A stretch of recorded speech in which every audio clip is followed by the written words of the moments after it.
Hey guys, this is AwesomeJohn22 coming in today with another review. Today we are taking a look at one of my favorite figures based on one of my favorite characters from Transformers 4. Transformers, Age of Extinction, Voyager class Bulk... Sorry, what I meant to say was Age of Extinction, Voyager class Bulkhead. Crap! Sorry, one more time. Let me try this again. This is Voyager class, Age of Extinction, Bulk... Guys, I apologize, but seriously, this guy looks like Bulkhead. I'm not just making this up. In all seriousness, this is Transformers Age of Extinction Hound. I mean to say Hound. This is Voyager class Hound. And this is exactly why I don't plan on saying his name very often during this review. And why I pretty much guarantee that I'm going to say his name incorrectly at least once, completely legitimately. You can see here we have Bulkhead. As you can see here, we have Hound without any of his weapons. He does come with a lot of weapons. Big, giant, triple-barrel Gatling gun. These kind of three-barrel guns with fold-up handles. These, I don't know, they almost look like flamethrowers, maybe. And these little pistols. He gets, two of each of these things, and a knife, which I have in his hand because it's supposed to peg into his chest in standby mode, but the peg was broken off in the box. And while I do plan on trying to glue that back in, if that happens to fail, I may be contacting Hasbro to see if there's anything that can be done about that, because I find such a thing completely unacceptable. Oh, my camera. Absolutely ridiculous to think that in this day and age, toys should be packaged in a way that they come not just damaged, but outright broken. He's broken. But that is a whole other thing. His knife, let's take a look at that real quick, is the only one of his weapons that is silver, and you can see where the peg broke off right there. The only one of his weapons that's actually in silver paint. Bulkhead himself, Hound himself, looks quite nice. He is not exactly like his on-screen counterpart. There's a third-party upgrade kit that actually helps with that, which I do plan on getting at some point, and once I do, I will do an update video showing that off a little bit. But overall, he looks quite good. I'm not going to bother showing you his weapons right now. We'll get to that after we have started the review proper by getting this guy transformed up through the magic of jump cuts. And here we have Hound in his vehicle mode, and hey, I actually said his name right this time. And don't worry, I am going to show off what his weapons can do in this mode, but first I'm going to take a look at just the vehicle. And kind of like Slog that we talked about Sunday, this guy is too small. This is him next to a diesel-powered cabover. Just a standard, high-tech, diesel-powered cabover of standard size with a flat nose that you see on the road all the time. This thing is supposed to be this honking military transport vehicle. Like, almost just like Slog, this guy should be twice as big, if not bigger, than he is here. It's absolutely ridiculous to make it this small. It should have been at least a leader class. And considering how awesome Hound was in the movie, and here, now that I'm thinking about him in the actual movie, I'm getting his name right. Considering how awesome he was in the movie, I don't know why they couldn't justify making a leader class version of this figure. Kind of reminiscent of Bulkhead in animated and in Prime, but also kind of reminiscent of Ultra Magnus in animated. This guy looks really good. He's got all these really fantastic details on the front with this little logo here. You can see smokestacks over there. Let me put it this way. This front part right here should be as big as this part right here on Galvi. Let's just put it that way. This guy's way too small. The back section, some great molded detail, but not a whole lot of color here. Even when you get to the back where there's lights and whatnot, because for the most part you're not going to be looking at that part of the vehicle, because that's where the weapons go. What weapons actually do attach in this mode, which is not all of them, sadly. What we're going to do, if I can remember how to do this, it's a little weird. We're going to slide this whole section down like so, and then fold it like that. Bringing this up first. and fold it like that. And it will slot. You can see there's some slots there and some slots there and corresponding tabs. It will just, this is going to take a couple tries, slot right there, and it doesn't stay on super well, but it holds well enough. And down here, you're going to see these slots here and these pegs on the insides of these guns. They will just slot on like that. And on both sides. And coming to this side, we're going to take these two guns and fold them up like so. You will see slots on the guns there and tabs here. We will just slot those very long tabs, very wide tabs, into these very wide slots. And now he holds a good number of his weapons in this mode, and looks pretty freaking cool doing it, and he rolls very well with them, and they all stay on fairly well unless you bump them too hard. I'm trying to show it off, but it's not going to do it right now. There we go. There's an example. They do pop off if you are a little too rough with the vehicle. For the most part, they stay just fine. Sadly, I can't really find a really good way to store all of these weapons on here, so I just kind of set them off to the side for this version. And once again, here he is next to Galvatron with all of his weapons intact, showing you some scale between him and other Voyagers, and it's just appalling. It's the thing I like least about this figure, which, to be fair, there's not a whole lot of things I don't like about this figure, so that's not really saying much. Either way, transformation on this guy is very simple, but also quite interesting. First, we're going to go ahead and get the gun transformed back up the way it was, like so. And next we're going to come here and we're going to kind of just start loosening things up. There's a whole lot of tabs pegging into a whole lot of slots. We're just going to kind of loosen it all up, like so. And that'll give us all kinds of room to just pull things out, to fold this up like that, but not all the way yet, because I'm not sure if anything gets in the way of it, honestly. Next we're going to come down here, pop this out. That is his head. Just pop it out like so. Fold these in.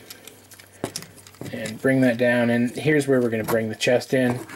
You can see there's a tab here and a slot right there. Just going to tab that in like so. Bring these up and they will peg in like so. Separate that. Rotate it around. Bring these over into the front if you prefer them that way, though I don't really because they get in the way of the arm movement. So bring it. So I'm going to leave it like so. Bring the camera up a little bit. Do that on the other side. Bring this down. Rotate this around. Now we're going to bring his whole waist section forward and rotate his feet into place, and Bulkhea and Hound is ready. He is fully transformed into his base robot mode without any of his guns, which it's still pretty cool looking. It's not as cool looking, but it's still pretty freaking cool. Great detail all over this guy. You can see he has gun belts on his arms. He has bullets in his beard. If he had his cigar here, it would be a giant shotgun shell. Great detail in the chest. Great gold copperiness there in those guns. He's got some silver in his waist, some silver in his knees. Overall, really nice color here.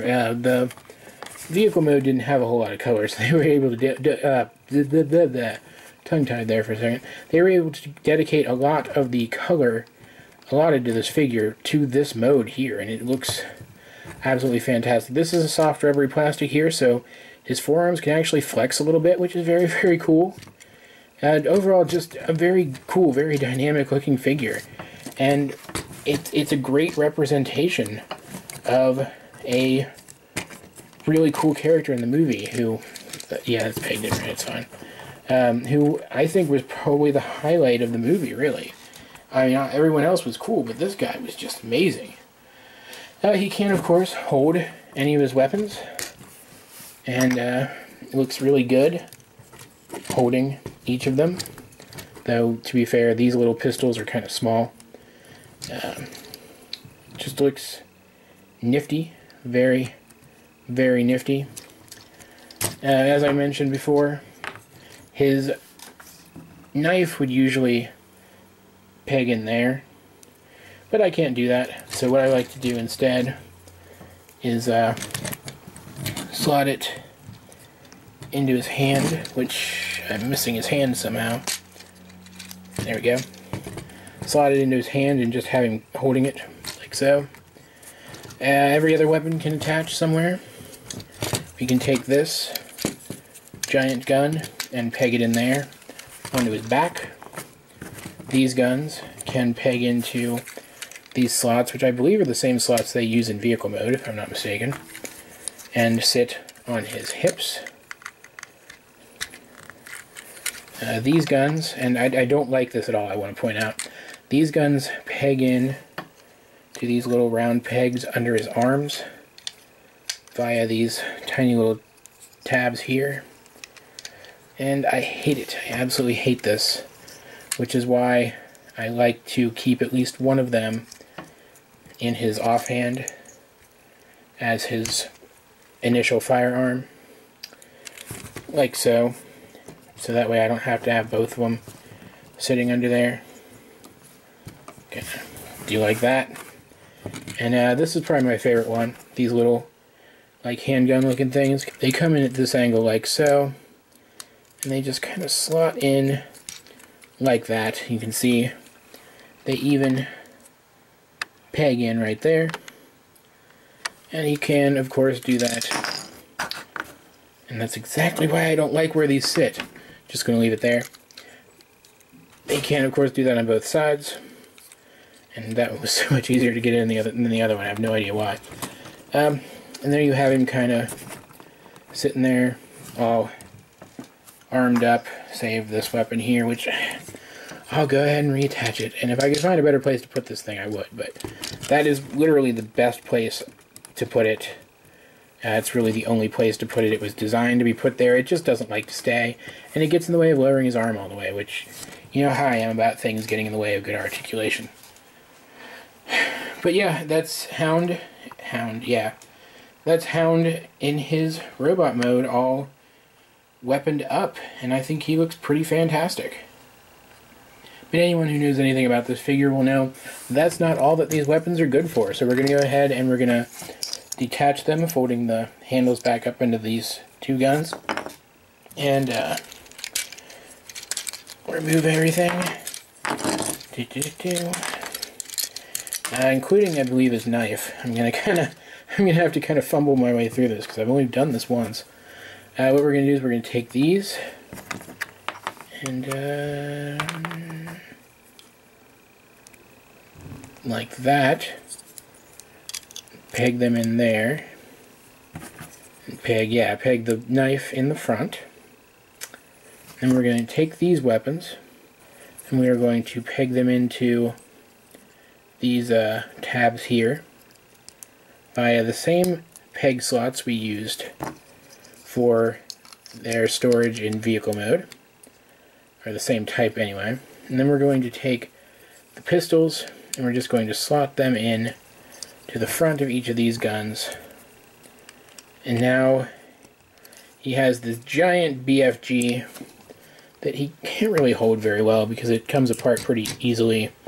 And so if you try to pose it in any really dynamic ways, you'll have parts popping off of it. But he definitely looks very good carrying it. It looks very cool, very dynamic, and it's definitely something you could see this iteration of, I almost said Bulkhea again, this iteration of Hound using, and just looks great.